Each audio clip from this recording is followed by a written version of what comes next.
I purchased a set of 2-inch acrylic keychain.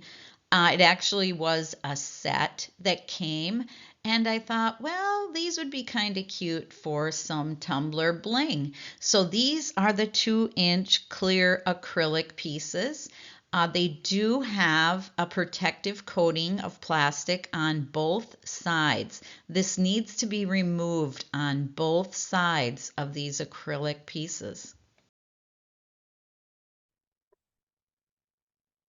So here are some designs that I put on some handle tumblers, and I thought they were really cute. So I thought for these 2-inch acrylic keychain kits, so these 2-inch acrylic pieces, I thought I would put like this chocolate on one, the donuts on one, this moon and cloud on one, and this cute flower with the smiley face on it, because I don't want to put any words on them because you're going to see it through both sides. And so I thought, just to bling up these tumbler handles, I thought decorate them up a little bit. I thought this would be fun. Now, I've never tried this before, so I thought this is a good time to try it.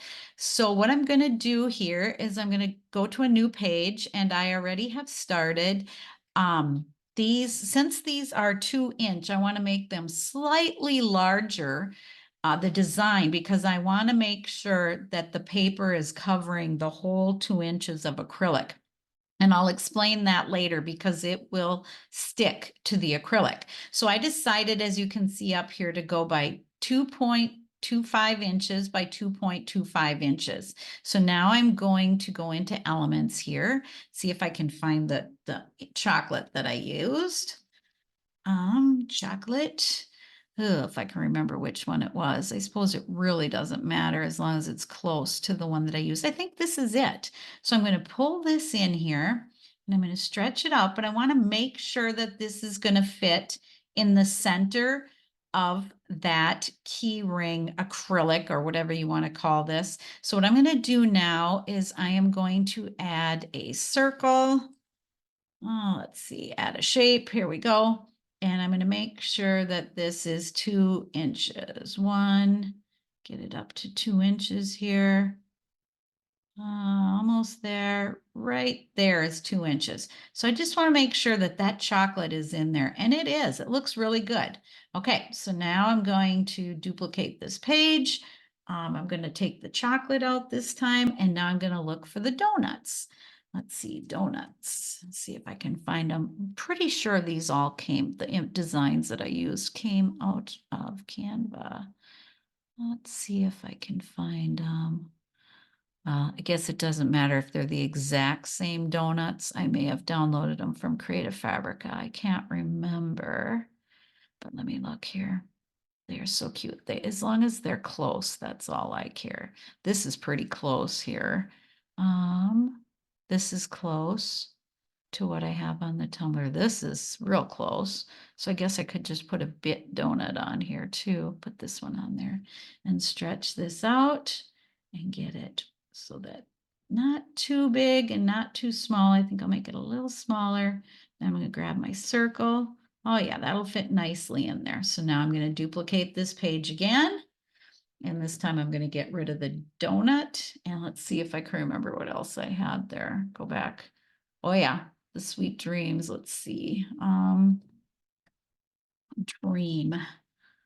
See if I can find my dream cloud and moon. There we go. There he is. That's cute. Bring that in, and I'm going to shrink that down just so that it fits in there nicely. All right, that looks pretty good. So now I'm going to duplicate again, and I'm going to remove this one. And what was the fourth one? Oh yeah, the flower with the sun. So now, let's see, I think I called that retro flower smiley. Let's see what we get. Pretty close, but not the one I'm looking for.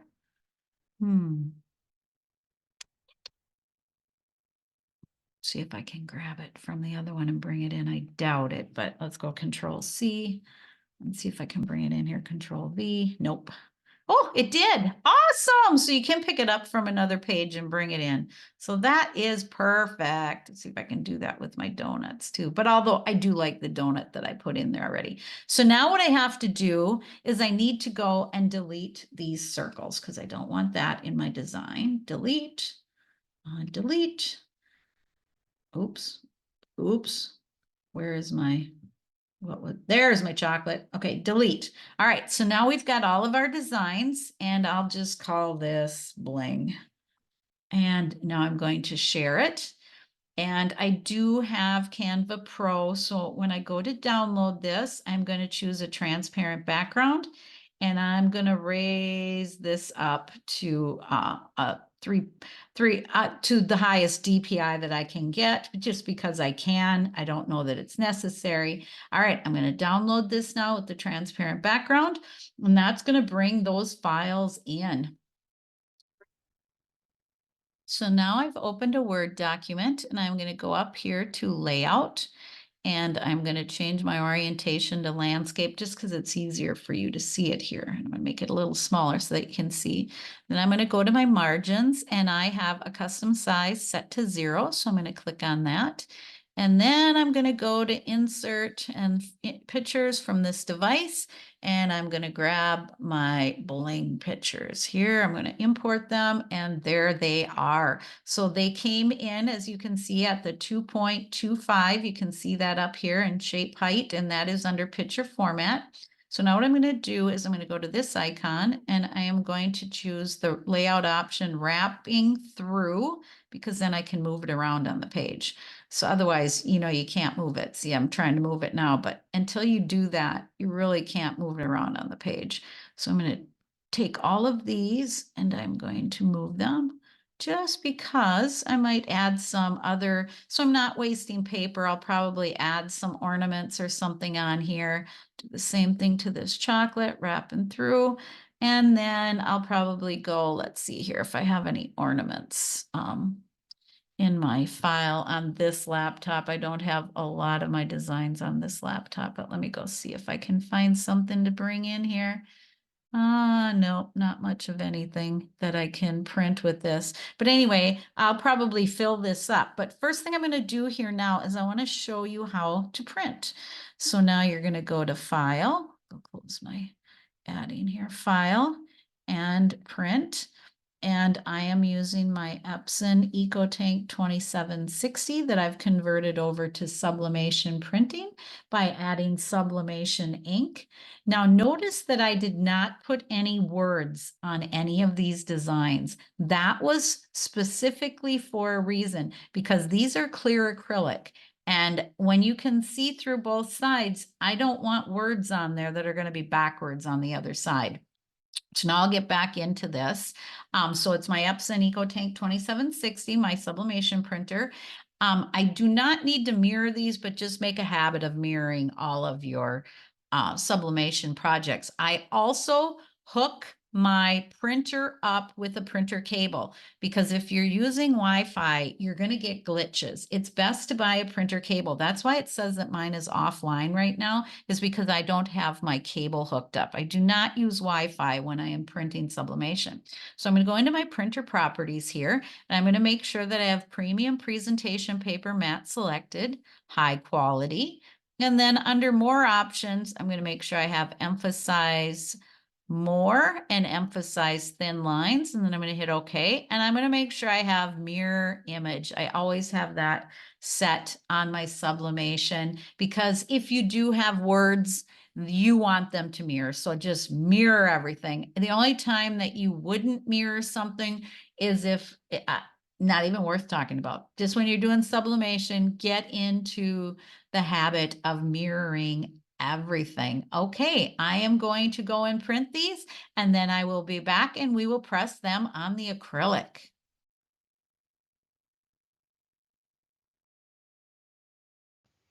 Some of the other things that I am using is sublimation paper. I'm using HTV Ront and it's 125.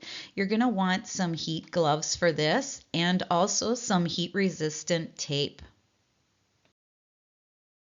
You're also going to need a heat source, And so I'm using my HTV Ront Auto Heat Press, and I am setting it up for 385 degrees Fahrenheit. And we are going to be pressing these for 30 seconds. So I'm preheating my press. And then here on the right, you can see that I've added a silicone mat to my press. I do find that this really helps with getting the right pressure. I do have it on top of my HTV Ront mat that came with the press. I'll have a link below for this and other items that I'm using in the video as well. So I did add other designs to the paper, and as you can see, it's almost done printing. When pressing acrylic with sublimation, you're going to want something heavy to set on top of them after you're done pressing, because sometimes the acrylic will try to curl or it'll try to bend from the heat. So I am using a blank slate. This is really heavy. I don't know, it's pretty heavy. About a good size book is something that you could use as well, a heavy book. But you definitely want something to set on acrylic after you press it. So here I've trimmed down my paper and I set my clear acrylic on top so that you can see how well it positions on the center. And this is how I'm going to be taping it down. Now I've lightly taped this in place with heat resistant tape, and you can see how I have taped it on there. You have to tape it well enough because, as you can see on the right, I flip it over and I lay it on a piece of protective paper on my press. And then I am pressing these again at 385 degrees Fahrenheit for 30 seconds. So after these were done pressing, I took my heat resistant gloves and I started to tear them off the paper. Usually I would wait until they cool. I would usually set my heavy press on top of them, but these felt pretty sturdy. They didn't curl up a lot. So I did put the slate on top of it, but I did take the paper off first. Now I waited for them to cool down to the touch, and then I removed my slate from them. And as you can see here, they do have some paper stuck to them. You will always have some paper stuck to your acrylic. So what I'm going to do is I'm going to put them in the water and I'm going to lightly rub that off. But it does leave a slight frosted look to them. It's not real noticeable, but because these are not sublimation ready blanks, it does leave a slight frost that you'll see. So here they are soaking, and then I'm taking my thumb and I'm just lightly rubbing the paper off. You can use a soft scrubby too, but I didn't need that for these. There wasn't a lot of paper on it and it came off relatively easy. And here they are after the paper was removed and I washed them up good. So here they are after I dried them. And this is some of the findings that I'm going to be using to bling out these. So some of it came with the keyring kit, but some of it I had on hand. I have a case full of rings, as you can see on the left. I've got a needle nose pliers there. I've got some embellishments that look like keys. I've got some embellishments that have little crystals on them. I have some puff balls, and then of course the ones that came with the blanks, and those are the ones on the right there. I guess you call them tassels. So here's where I'm starting to put the first one together. And as you can see that donut there on the acrylic, this is the back side. And you could see that little bit of frosted look that it has to it. You can see it more from one side than the other. So you just open these rings and then you hook it on to the acrylic piece and hook it on to the key ring. And then add your bling, the rest of the things the way you want to as well. So here is our cute tumbler bling, or you can just use them as keychains too. But it's really fun to give these with the tumbler, with the matching keychain or the tumbler bling, whatever you want to call it. And here they are hanging on their matching tumblers, ready to sell or to give a gift. Bling it up. And here is just another picture of the key rings or the bling with the tumblers. Thank you for watching my video. Please subscribe to my channel and like my video. And like I said before, there are links below for items that I've used in this video. Have a great day.